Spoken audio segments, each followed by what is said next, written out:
Buenas tardes y bienvenidos una vez más a Entrevistas con AMU, la revista por y para estudiantes. Hoy tenemos con nosotros al doctor José Antonio Lorente Acosta, catedrático de la Universidad de Granada y especialista en medicina legal y forense. Bienvenido y muchas gracias por acompañarnos. Muchísimas gracias a vosotros por invitarme. Bueno, primero de todo, empezamos la entrevista preguntándole a nuestros invitados por qué decidieron estudiar medicina y sobre todo por qué especializarse especialmente en medicina forense, que no es una especialidad tan conocida.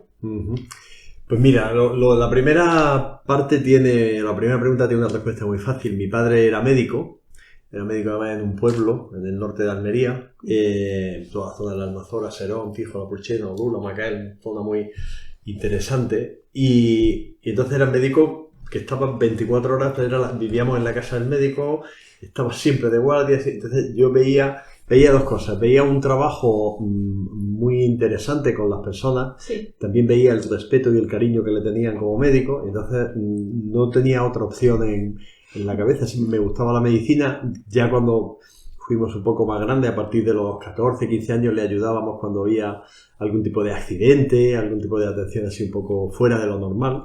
Y ese gusanillo creció de una manera... Vocación a primera vista. Vocación a primera vista. O sea, no me planteaba otra cosa, a pesar de que conocía amigos de mis padres que eran médicos, que no eran médicos, que eran jueces, ingenieros, etcétera, pero la medicina para mí era muy importante. Y luego 2 hermanos más que tengo, que también son médicos, o sea que no fue solo a mí. La medicina forense, legal y forense, a mí lo que me gustaba era la cirugía. Yo quería ser médico y luego quería hacer algún tipo de cirugía.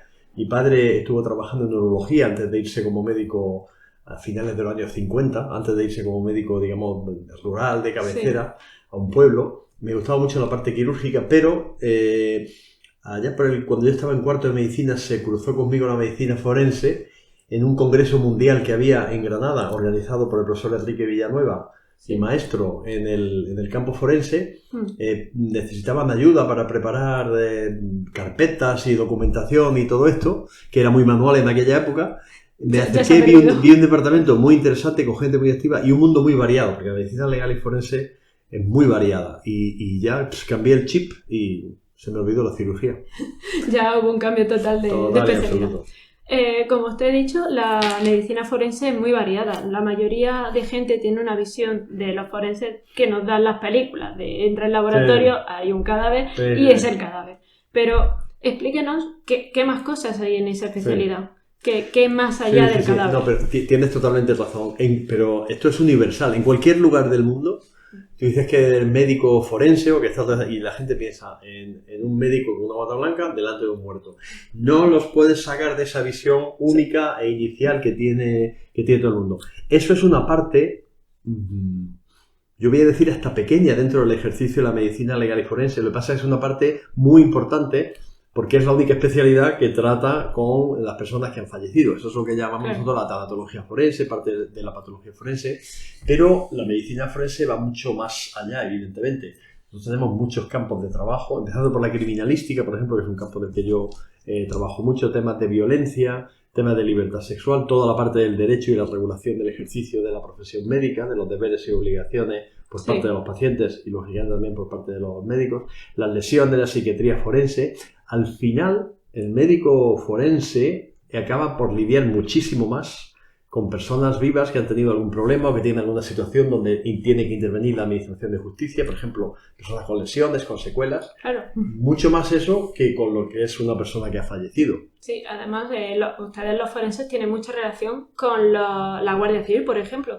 Claro, la investigación de tipo criminalístico, cuando se ha cometido un delito, cuando hay alguna persona que ha sido víctima de algo, exige una investigación médica, es decir, un examen médico, que normalmente puede hacer un médico clínico que tiene la obligación, lógicamente, de atender a personas que tienen lesiones a consecuencia de un delito, de un presunto delito, pero bueno, puede hacer un médico. Habría dos partes. Claro, pero siempre interviene la medicina legal y forense a la hora de hacer informes, a la hora de hacer valoraciones, a la hora de buscar responsabilidades, y eso nos lleva obligatoriamente a trabajar de la mano o con la mano de la Guardia Civil y del Cuerpo Nacional de Policía o de policías autónomas. Entonces, es un trabajo muy bonito porque se intercambian ideas y posibilidades. ¿Cómo describiría su relación con la Guardia Civil? Porque son unos profesionales que realmente está muy metido en el campo, estamos constantemente con ellos. Sí, la Guardia Civil en España, también el Cuerpo Nacional de Policía, son dos cuerpos excepcionales. Tienen una formación impresionante hoy en día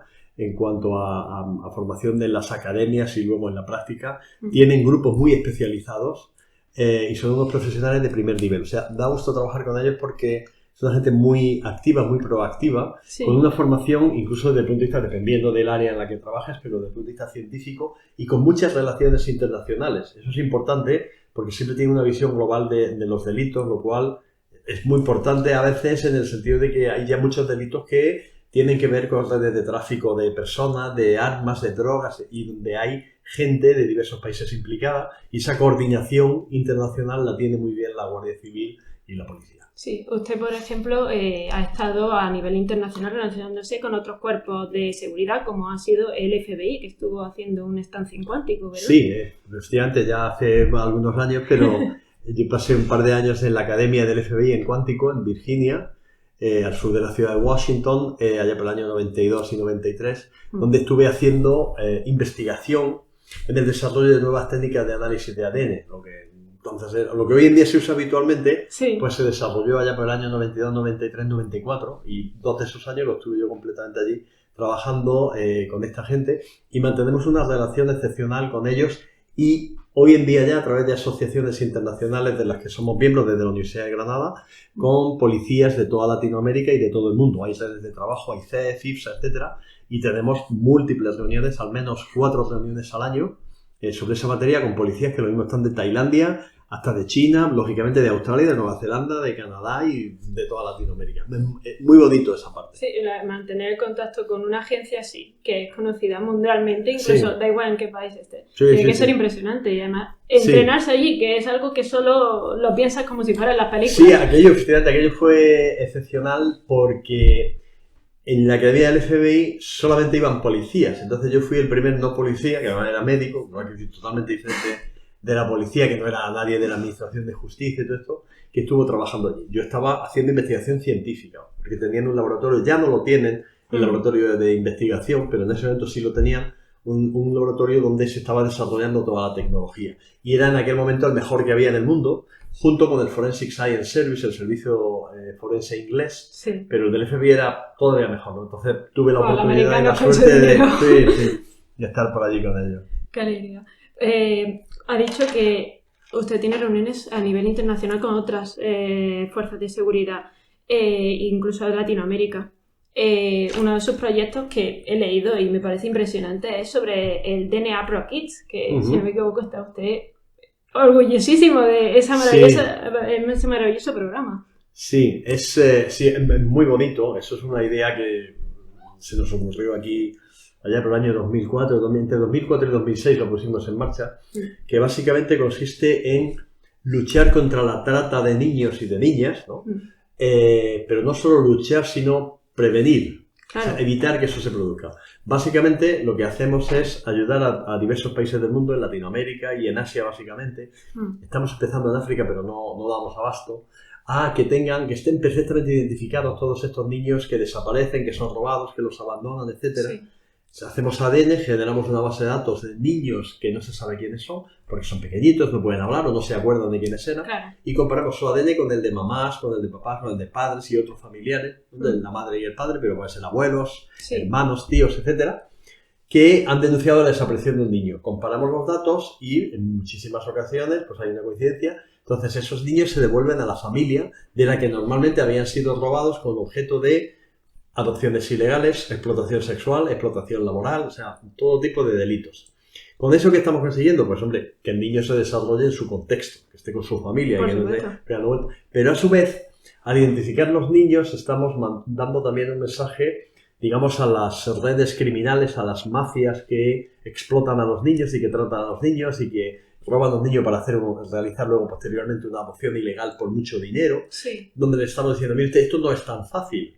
Antes de que el proceso de adopción, antes de que el proceso en el cual se vaya a utilizar al niño para algo, para moverlo de un país a otro, etcétera, antes de que eso se pueda dar, se va a comprobar que ese niño no está denunciado como desaparecido, claro, y que ustedes son los padres biológicos que hablamos nosotros, la mamá y el papá biológicos, o sea, sí. genéticamente el verdadero desde el punto de vista biológico, para, digamos, cerciorarnos de que se está actuando adecuadamente.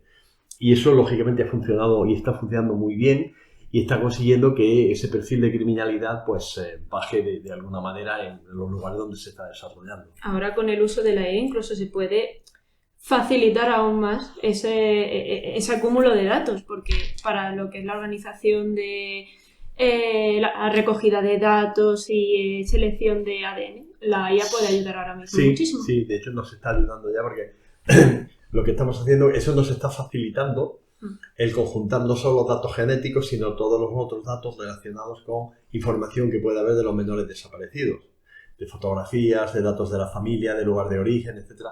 Muy interesante. Claro, puede ser un escáner mucho más rápido que si se hace con la tecnología más antigua, por así decirlo, antigua hace 5 años. Todas las fichas que antes se rellenaban a mano, ahora estamos comenzando, no todavía todos los países, porque no disponen de la tecnología, claro, pero en muchos de ellos ya, por ejemplo, con un iPad, con un tal, ahí se hace una fotografía, se meten los datos, automáticamente se envía al cuartel general de coordinación, que hay uno en cada país, y ya tienen en tiempo real, en un milisegundo, todos los datos. Aparte de este proyecto, que impresionante, por cierto, maravilloso, que menos mal que hay gente que está trabajando en esos problemas, ¿cuál otro proyecto de los que se siente muy orgulloso podría hablarnos? Bueno, yo creo que todo lo que contribuya a mejorar nuestro mundo y sobre todo a las personas, porque el mundo es un concepto un tanto, ¿no? Yo muchas veces digo que queremos un mundo mejor, pero yo le pregunto a la gente, ¿tú qué quieres? ¿Un mundo mejor o que tu mundo sea mejor? Quiero decir, ¿tú qué quieres? ¿Que Granada, que esto vaya muy bien y que aquí se esté muy a gusto? ¿O realmente a ti te importa lo que pasa en Botswana o en Zambia o en no sé dónde? Porque a veces hay avances dentro de la medicina que normalmente benefician a todo el mundo. Entonces, todo lo que se puede aportar, tanto en el área clínica como en el área, digamos, forense en relación a problemas humanitarios, es muy importante. Yo, por ejemplo, personalmente me siento muy orgulloso también de cuando creamos en el año 1998 el programa Fénix para identificación de personas desaparecidas, que hoy en día está funcionando en todo el mundo y que ha conseguido identificar un montón de cuerpos, de cadáveres que no se sabía de quiénes eran, mientras sus familias los estaban buscando desesperadamente. Ahora estamos trabajando muy intensamente en un programa para identificar con ADN y luchar contra el tráfico de órganos, o sea, para dar trazabilidad a los órganos que se trasplantan, que en España no es un problema porque nuestra ONT funciona muy bien. Sí, de las mejores a nivel mundial. Claro, pero en otros países es un problema muy grande. De hecho, se estima que aproximadamente un 10% de todos los trasplantes que se hacen en el mundo anualmente proceden de órganos obtenidos de manera ilegal. Entonces, con el ADN se le puede dar una trazabilidad, con lo cual se puede demostrar en cada momento de qué persona procede un órgano y ver si había un consentimiento adecuado, si quería ser donante, si la familia lo sabía.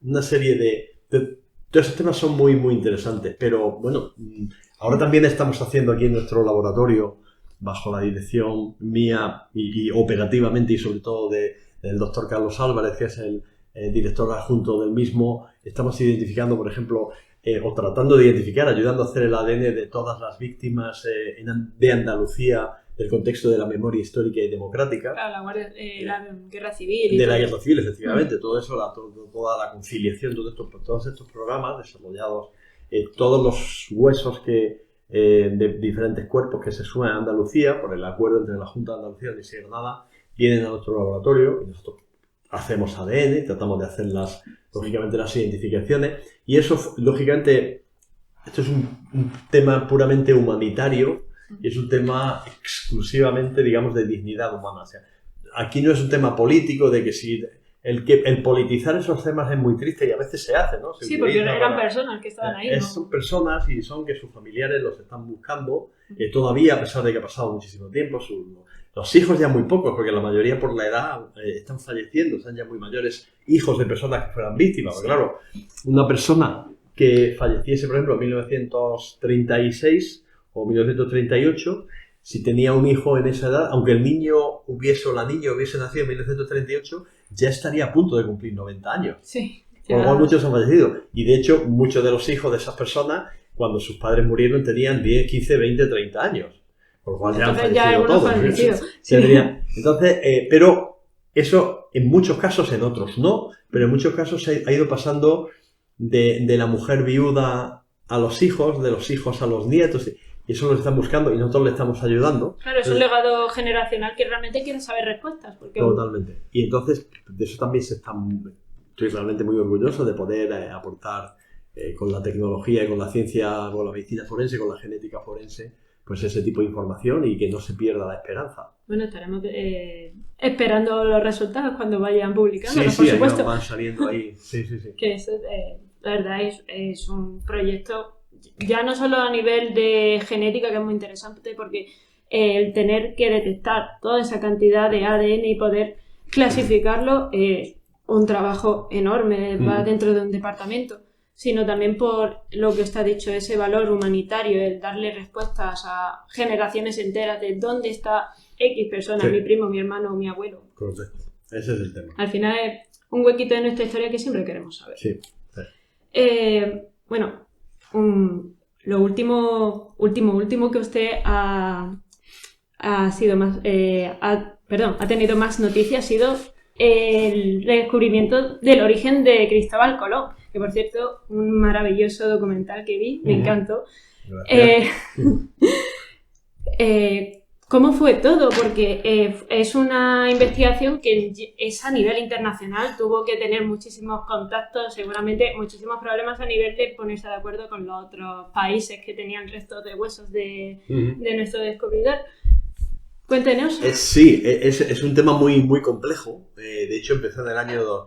Bueno, las primeras reuniones para avanzar y todo esto. Esto fue una propuesta que realizó el profesor Marcial Castro, profesor de Historia de Enseñanza Media, que entonces estaba en el Instituto de Enseñanza Media de Estepa, en Sevilla, en la provincia de Sevilla.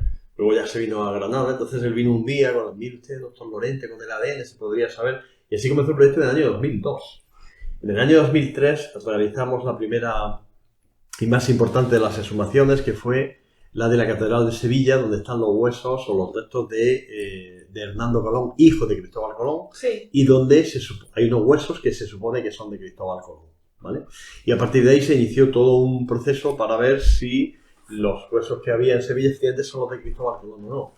¿Por qué hay esa duda? Pues esa duda hay porque si nosotros vamos a la Catedral de Sevilla nos encontramos con un monumento precioso hecho por el escultor Mélida, que dice que aquí están los huesos de Cristóbal Colón, pero si nosotros vamos a la República Dominicana, Santo Domingo, a las afueras de la ciudad, hay un monumento impresionante donde allí también se dice que están los huesos de Cristóbal Colón. Sí. Eso responde lógicamente a una serie de avatares históricos y de circunstancias y efectivamente los restos de Cristóbal Colón estuvieron enterrados en Santo Domingo, pero luego, de acuerdo a toda la documentación existente, se supone que fueron devueltos a España. Sí. Cuando se perdió la República Dominicana en la isla de la Española, entonces no se llamaba exactamente así, pero en fin, como territorio español se trasladaron a Cuba, y cuando se perdió Cuba como territorio español en el año 1898 volvieron a España. Sí. ¿Qué es lo que pasa? Pues que en un momento determinado, en lo que fue la tumba de Cristóbal Colón en Santo Domingo, en la Catedral de Santo Domingo, en la zona donde había varios féretros y tal, se encontró una caja que ponía Cristóbal Colón con unos huesos dentro. Entonces los dominicanos dijeron que lo que se habían traído a España no era Cristóbal Colón, sino que realmente se había quedado allí.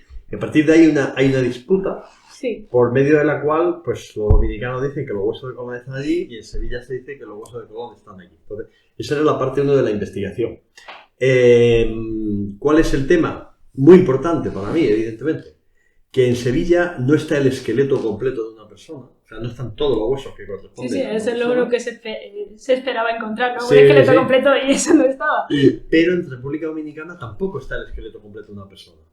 Por lo cual puede darse la circunstancia, que está por ver, de si el esqueleto en un momento determinado se dividió los huesos y la mitad los mandaron entonces desde allí hasta La Habana, que son los que volvieron a España, y la otra mitad se quedaron allí. La investigación avanzó en el año 2004-2005. Estuvimos haciendo una serie de análisis que no daban muchos resultados, no había mucha información. O sea, el análisis, teníamos ADN, pero era muy poco eficiente. O sea, era eficaz en cuanto que sacabas ADN. Por los equipos, ¿no? Pero sí, por la tecnología de entonces. Era necesario utilizar muchos huesos para tener poca información. Claro. Entonces decidimos parar la investigación, interrumpirla, ¿no? Ponerla en hibernación, en stand-by. En el año 2005, principios de 2005, investigación que se retomó en el año 2021.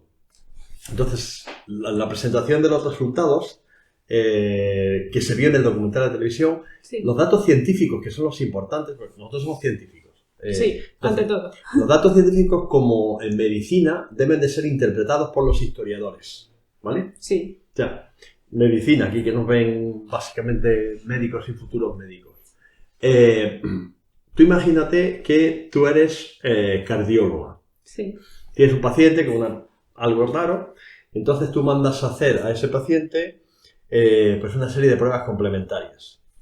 Una ecografía cardíaca, ¿qué te digo yo? Pues cualquier otro tipo de exploración electrocardiográfica, por supuesto, pero con técnicas muy complejas, un Holter, un esto, otro, da igual. Entonces, y al final le haces una serie de datos de imagen, porque ahí es lo que sospechas, y le haces pues, un TAC, una resonancia, lo que proceda. Y toda esa información se integra. Y a ti esa información te la da, por ejemplo, el radiólogo. Sí. Tú eres cardiólogo, ¿vale? Sabes de lo que estás hablando, pero... Yo sé de lo mío. Tú eres cardiólogo. Y yo, radiólogo, te digo a ti que esto es compatible con tal cosa, con esto y con lo otro. Y yo te creo. Y eres tú quien con esa información tienes que encajarlo dentro del contexto de ese paciente. Sí.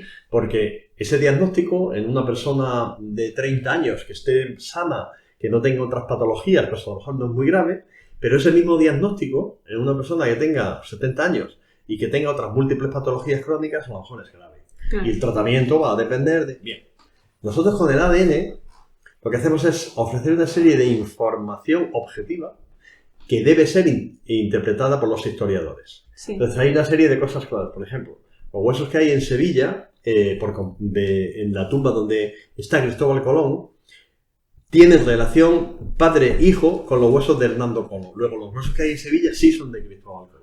¿Vale? Por ejemplo, eso ya sabes. Eso no necesita ninguna interpretación. La interpretación que necesita es que nosotros sabemos, por medio de los historiadores, que aquí está enterrado Hernando Colón y aquí está Cristóbal Colón, y entonces si usted lo compara tiene que salir todo lo otro. Sí. Lo demás son datos sobre el origen, etcétera, que son datos muy interesantes desde el punto de vista genético, pero que son los historiadores los que tienen que ver dónde encaja esa parte mejor. Entonces en el documental se llega a una conclusión que es totalmente válida, pero que esto es un tema, nosotros científicos producimos datos. Y luego los historiadores que lo interpreten. Y ahí estamos trabajando y es un tema muy interesante. Estamos pendientes de que salga ya la publicación científica, que es la parte del compromiso, lógicamente, que nosotros como científicos tenemos. Y lo que sí vamos a hacer es publicarlo absolutamente todos los datos que hemos conseguido a lo largo de todos estos años, con equipos de gente profesionales, compañeros del área de la genética, de Estados Unidos, de Australia, de México, de Alemania, de todos los lugares. Toda esa información se ha hecho independientemente, fue conjuntada, que es lo que se va a publicar, y a partir de ahí va a estar todo accesible para que todo tipo de historiadores pues, hagan sus comparaciones porque lógicamente la genealogía en general es un tema muy interesante, hacer estudios comparativos, sí. Pero a su vez es un tema complejo porque dependiendo de la base de datos con la que tú compares, te puede dar un resultado u otro. Es decir, pero igual pasa en medicina, es decir, ciertos valores bioquímicos que tenemos, por ejemplo, en España, los caucasianos, tú los comparas con poblaciones asiáticas y dices, esto está totalmente fuera de rango. Sí. No, es que mire usted que en Asia resulta que tienen menos hemoglobina o que tienen más de lo otro. No, claro, hay que especificarlo según el momento y la persona. No es lo mismo hace 500 años que ahora mismo. Claro. Pero bueno, entonces esperaremos ver esos resultados. Sí, esa es la parte más interesante. El documental es muy bonito desde el punto de vista que narra la investigación. Fue muy difícil porque en este contexto hay gente interesada en la materia que son gente muy radicalizada, muy agresiva. Yo he tenido muchos, no problemas de tipo personal, pero sí muchas amenazas y muchos... Cuando es un tema que es a nivel histórico, sí. Una figura tan fuerte. Es un tema del que todo, claro, Cristóbal Colón, cuando empezamos a estudiarlo, cómo cambia la vida, era una figura maravillosa, universal, no sé qué. Ahora Cristóbal Colón es un proscrito en muchos lugares porque fue el primer gran invasor, genocida, que acabó con la... ¿Sabes lo que te digo? Se nos olvida lo británico de repente. Entonces, claro, pero bueno, pero eso no tiene nada que ver con la ciencia. No, la ciencia es una cosa, la historia... Cada uno que lo interprete como estime oportuno y ya está. Sí, pero ya apartando la parte de la política, porque no se puede agradar a todo el mundo, más si son figuras tan tan notables, tan habladas a lo largo de la historia, y más en un contexto que es que el problema es que la gente no se pone en el contexto histórico. Hace casi 600 años no es lo mismo que yo ahora. Yo siempre digo lo mismo, cuando dentro de, por ejemplo, no tiene por qué pasar mucho tiempo, pero pon 100 años. Sí. O 50 años. Tú imagínate que ojalá se haya conseguido paliar un poco ese desequilibrio que hay de Europa con África. Sí. Y en África, pues oye, puede haber mejores medios de vida, etcétera. Ojalá sea así. Cuando a ti tus nietos te pregunten, abuelita, ¿es verdad que hace 50 años, del año 2025, los niños en África o en tal lugar se estaban muriendo de hambre porque les faltaba vacuna, porque les faltaba agua potable, por lo que sea? Sí. Entonces, ¿qué van a pensar de los que vivimos en el año 2025? Que sabemos que allí, que el sur está por allí, desde esta habitación, a 100 kilómetros en línea recta, está viendo todo tipo de necesidades, de abuso de derechos humanos, etcétera. Y nosotros estamos aquí tan a gusto, con nuestros móviles, con nuestra tal. O sea, ¿qué van a pensar? ¿Que somos unos malvados, depravados, que nos importaba todo poco, que éramos egoístas, egocéntricos, hedonistas, etcétera? ¿O qué? Entonces, la situación actual en la que nosotros vivimos y tratamos de hacer cosas, incluso tratamos de mejorar el mundo, es una con nuestras limitaciones, y lo que se hacía entonces y cómo se hacía entonces eran otros. Es imposible. Claro, hay que ponerse en el contexto. Lo que tú decías, las juzgar. En aquel momento era conseguir territorios, doblegar, tratar de buscar riquezas de todo tipo, minerales, joyas, piedras preciosas, lo que sea, evidentemente. Sí. Tener un mayor territorio para tener un mayor poder. Punto y aparte. Sí, cosa que tampoco se ha perdido hoy en día, porque eso también vemos lo que está se pasando, sigue viendo con la subasta que hay con Ucrania en este momento. Pero sí, eso tristemente el ser humano, mira que hemos evolucionado y cambiado desde el punto de vista científico y tecnológico, pero yo creo que hay un ADN que necesita mucha epigenética para evolucionar todavía. Eso habrá que investigar. El ADN que nos vuelve guerreros. Sí. Pues bueno. Ya por último, que muchísimas gracias, por cierto, por esta entrevista y toda esta maravillosa información que ¿quién nos la va a dar mejor que usted? Quería preguntarle si les podría dar a nuestros oyentes y a todos los estudiantes de medicina que nos estén viendo algún consejo en general de estudios, de los próximos años de la vida como profesionales. Bueno, sí, voy a contarle un segundo lo que yo pienso, es decir, hemos escogido una profesión que está en continuo cambio, continuamente nuevos avances tecnológicos, lo cual implica que es una profesión en la cual tenemos la obligación de trabajar de una manera extra a diario, es una cosa que tú saques adelante los casos de tus pacientes y todo lo demás, sí. Pero tú tienes que estar actualizado, es una profesión que tiene un cierto sacrificio, a su vez es una profesión muy reconocida en todo el mundo. Yo que he viajado por más de 70 países diferentes, sí, y que tú llegas a algún lugar que te invitan a una conferencia porque vas a alguna reunión, pero del lugar más insospechado del mundo que te puedas imaginar, no quiero mencionar ningún país de esto, por ahí de África, de Asia, no sé qué, y tú llegas al control de pasaportes, te bajas del avión y llega y tal, y tú dices, y cuando te preguntan, ¿usted qué es o qué viene? Y tú dices, I am a doctor, tú dices que eres médico, cambia totalmente. De repente el trato el trato. Que a la medicina y al médico se le interpreta como una persona que no es que sea capaz de hacer el bien, sino que hace el bien. Sí. Entonces, esto que lo tenemos, y en el momento que tú dices no sé qué médico, esto tenemos que defenderlo. Y eso hay que defenderlo con coherencia y con honestidad, con un trabajo sincero en el sentido de que realmente estés comprometido con lo que estés haciendo y estés convencido. Si no te vas y lo dejas y haces otra cosa, porque te cambias de especialidad. Entonces, mucho trabajo, mucha concentración y mucha pasión por la medicina, porque la pasión por la medicina es la pasión por el ser humano. Y yo creo que no hay nada más bonito que estar comprometido con la vida, con la salud, con la esperanza de las personas, que en el fondo luego somos todos, evidentemente, pero todos somos personas y todos necesitamos o necesitaremos, cuanto más tarde mejor, pero algún tipo de atención médica. Entonces, esa pasión hay que tenerla siempre. La medicina es muy variada y luego, sí que si tú eres estudiante de medicina, estás modo MIR, como yo digo porque yo tengo una hija que es médico, la otra no, pero aún así, y porque llevo muchísimos años tratando con estudiantes de medicina y es lógico. Primero llega un poco despistado, no sé qué tal, y luego en cuanto te orientas un poco, ya sabes que el 28 de enero del 2028 tengo que hacer el MIR. Entonces ya empieza, vale, bien, eso es lo que hay. O sea, vamos un poco como, que es un poco triste por otro lado, pero vamos un poco como el ganado cuando circula por, ¿sabes lo que te digo? Son años que va centrado. Bien.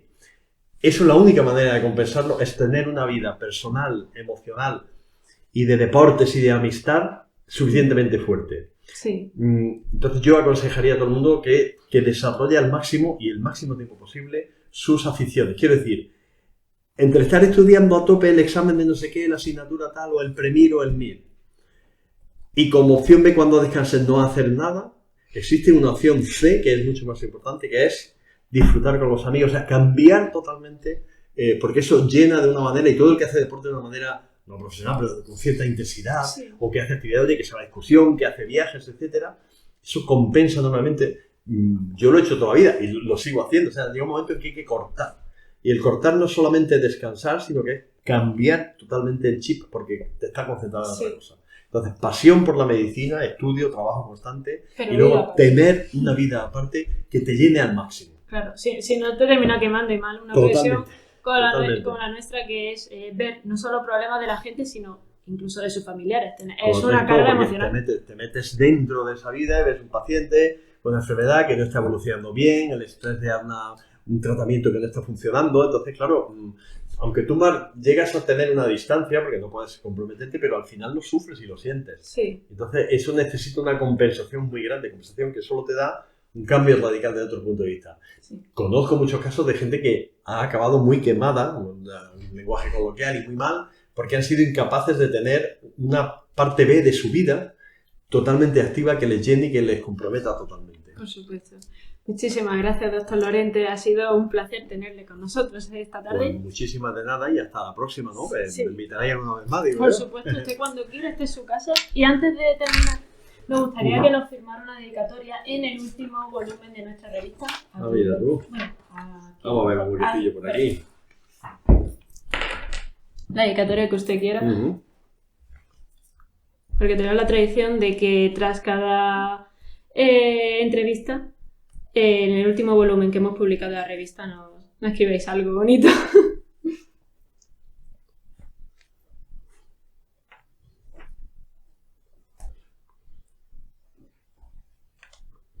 ¿En qué revista, por cierto, quieren publicar los resultados del coloquio? Pues estamos negociando con Nature, con el grupo Nature. Claro, me imagino. Y a ver si conseguimos que entre o en Nature Global o en alguna de las que tienen.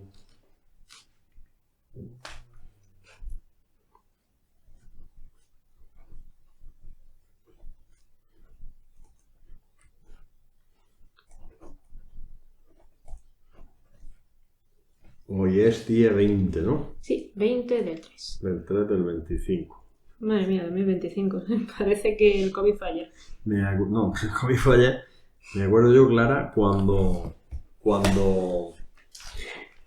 fuimos a preparar la programación docente del curso 1998-99 y la gente decía, el año que viene tenemos que hacer el 1999-2000 y todo el mundo, el año 2000. El año 2000. Y estuviéramos ya. Pero en fin. Madre mía. Muchísimas gracias. A ti, por supuesto.